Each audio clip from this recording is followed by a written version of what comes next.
Welcome, everybody. It is Wednesday. We're recording the pod a day early because I'm busy tomorrow. But, anyways, it's Wednesday, October 25th, and this is your Better Than Other League podcast. With me today, we have Mr. Andrew Stratton himself. Welcome, Andrew. Thank you.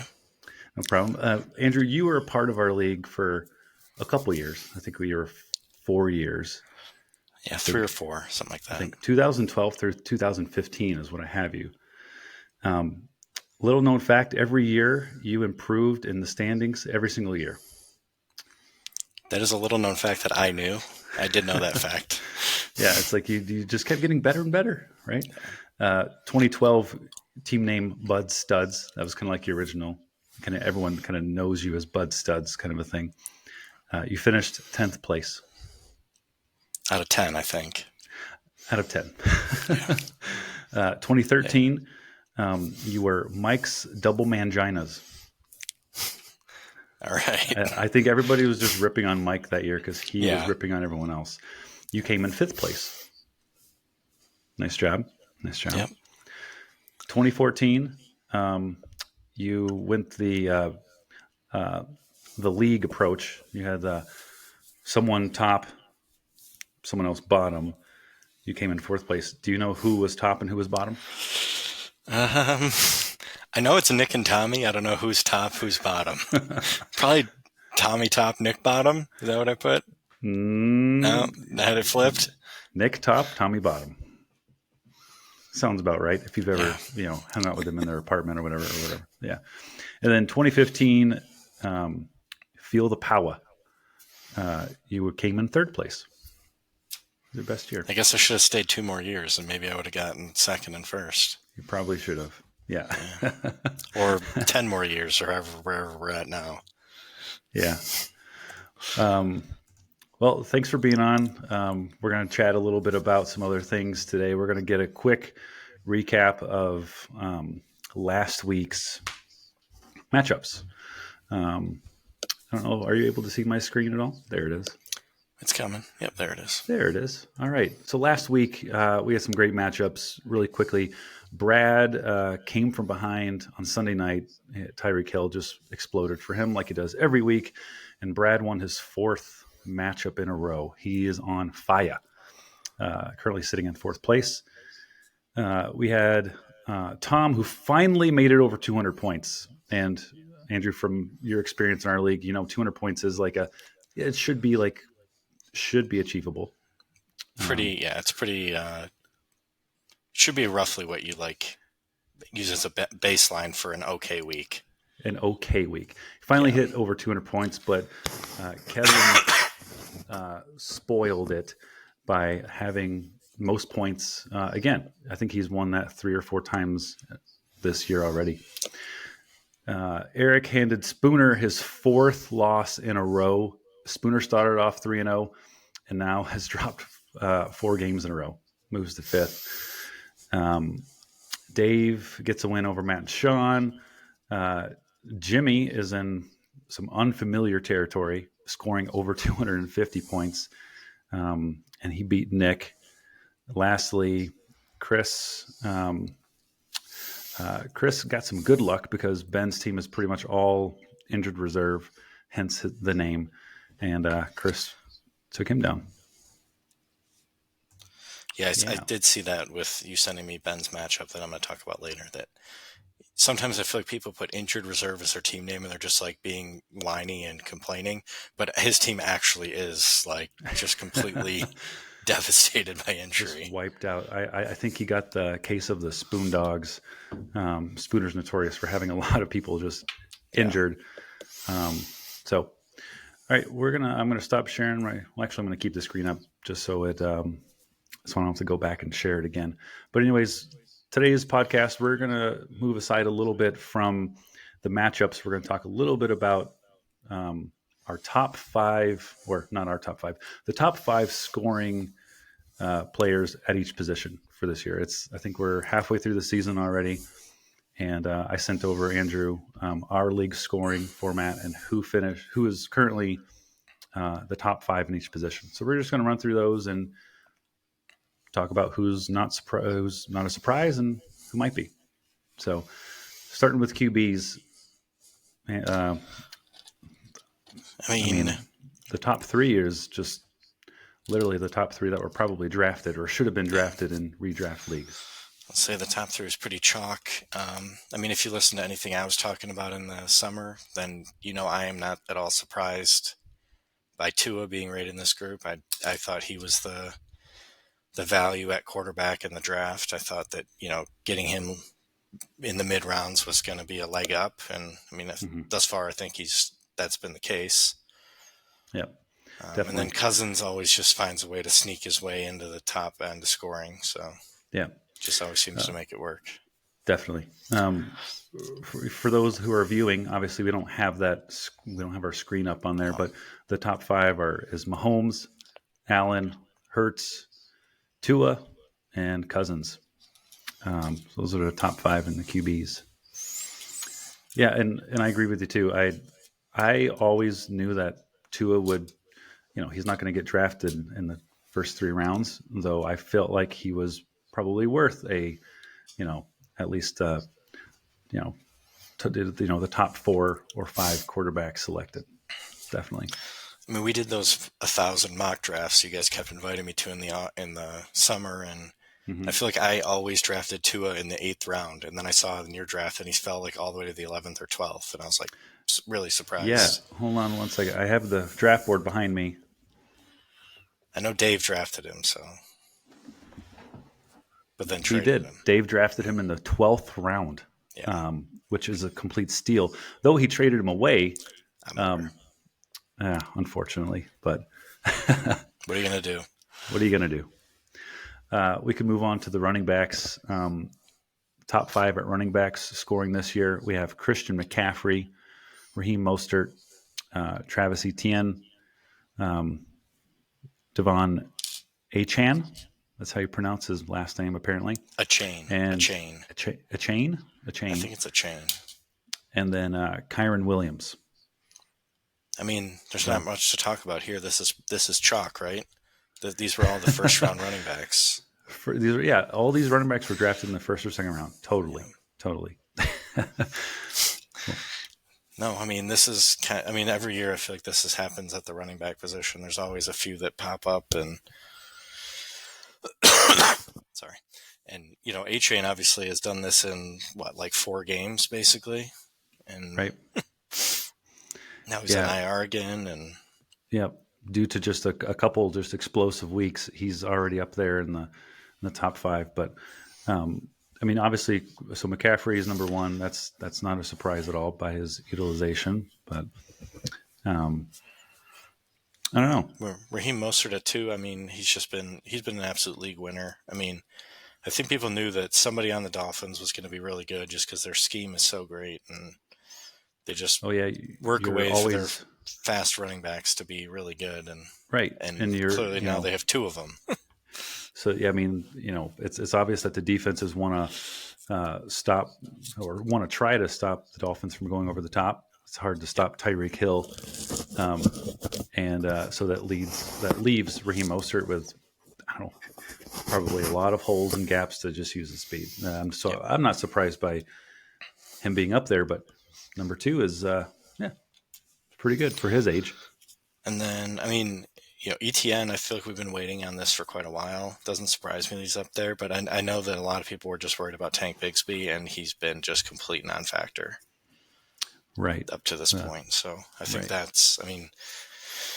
he's one of the few, him and McCaffrey are one of the couple of the few guys that are basically just dominating all snaps in their backfield. Mm-hmm. So obviously, 2 of these guys are on IR now, Achane, I can't, nobody, and Kyron Williams. So who are 2 guys you think are going to make some noise here in the second half and,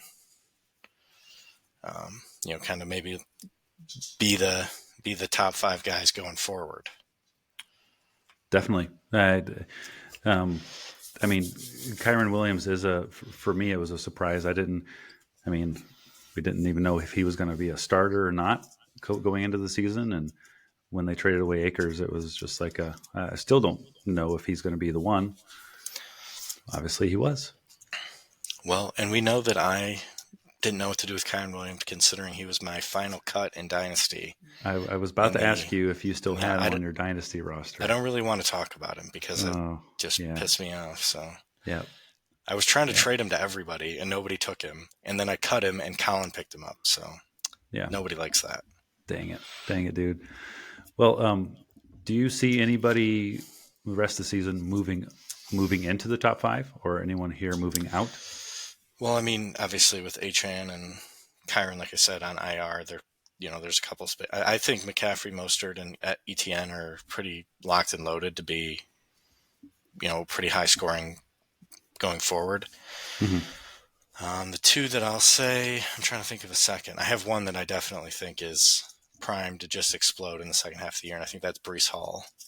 For me, I think he has just shown that he's going to be, Dalvin Cook looks like he's running in mud out there, and and Breece Hall and now they've basically said like, yeah, we're not limiting him anymore, and with his touches, he's just electric. Mm-hmm. So I think he's definitely one, and I can't think of a second. There's too many like messy backfields with just everybody doing stuff. So I definitely agree with the Breece Hall. He's definitely a top 5 back rest of the season for sure. All right, you'll move to receivers. I'm just going to make history on your podcast. I just completed a trade while on the podcast. Ooh, can we get some breaking news here? Yeah, it's not in a league that anybody that's watching this would be in, but it's a keeper league. I'm 1-6 and completely out of it, so I sent out Jalen Hurts. Who wants Jalen Hurts? So I just accepted Anthony Richardson and Jordan Addison for Jalen Hurts to give me two keeper options for next year, and basically give away my only player that's worthwhile on my team. Okay, so who's your other quarterback you're going to be starting? It is. I have Sam Howell. Yeah, Sam Howell. And Kyler Murray. He put in a full practice today. He could play this week. He honestly could play Sunday. Probably next week, though. But he's playing against the Ravens. So, do you want his first game back to be against the Ravens? That's why I said next week. Okay, he can come back next week. All right. When they play not the Ravens. All right, we're going to move on. Let's go wide receivers. Top 5 wide receivers scoring this year so far. Number 1, Tyreek Hill. 2, A.J. Brown. Stephon Diggs. Puka Nacua. And DJ Moore. So, obvious no surprise with Hill being at the top. He's had just wide receiver 1 games every single week. And so... Yeah, with Stephon Diggs seems to be, as much as everybody always thinks maybe they're going to start using other guys, they just seem to always just go to Diggs. It's always Diggs. Mm-hmm. Yep. And my boy Puka, man. Yeah, Puka. I mean, no one saw this coming, but I'm just hoping that it can stay that way for the rest of this year, maybe even years to come. Yeah. I mean, I think he's definitely talented. So we'll see. Obviously his usage has gone on a little bit with Kupp there, but I feel like Kupp has just made it so Tutu Atwell's just not really useful now. But Kupp and Nacua together are just like, they're getting like 70% of the targets combined. So it's just crazy. Their target share is through the roof, which is nice. Yeah. Early on, it looked like Philly was spreading the ball out more, but I feel like Brown has really just taken back over the bulk there. And what DJ Moore here, it says he has 222.2. Did he have like half of those points in one game? I think so. I think he almost put up 100 burger. Yeah. So he's there basically because we've only played 7 games, and one of his games he just had an absolute monster game. Right. Yeah. Similar to Achane. Yeah. True. So anyone that you think would rest of the season would go up into the top 5? Um, I mean, wide receivers a lot more predictable, I'd say, than running backs. You see a lot of the Mhm. same guys up there. I mean, I feel like guys that could definitely move in are still like Amon Ra. Like I feel like he's probably right on the outside of this top five, and he just gets consistent looks. Mhm. Um, Jamar Chase, he had a slow start, but he's been kind of putting up numbers lately. Right. So, I mean, Yep. Devontae, there's quite a few guys that are still going to be putting up numbers, but obviously Sure. Cooper Kupp missed the first 4 games. He'd probably be in this mix if I'd rather have Cooper Kupp than Puka Nakua the rest of the Yeah. season. Let's not Hence get wild why, with our yeah. Nakuas.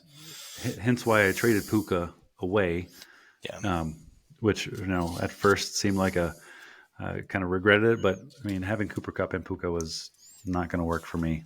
yeah, So I'm glad I got what I got. All right. Last but not least, we're going to move into the tight ends. So we're seeing a trend here where it's the same guys, aside from one guy, aside from one, there's one little yeah.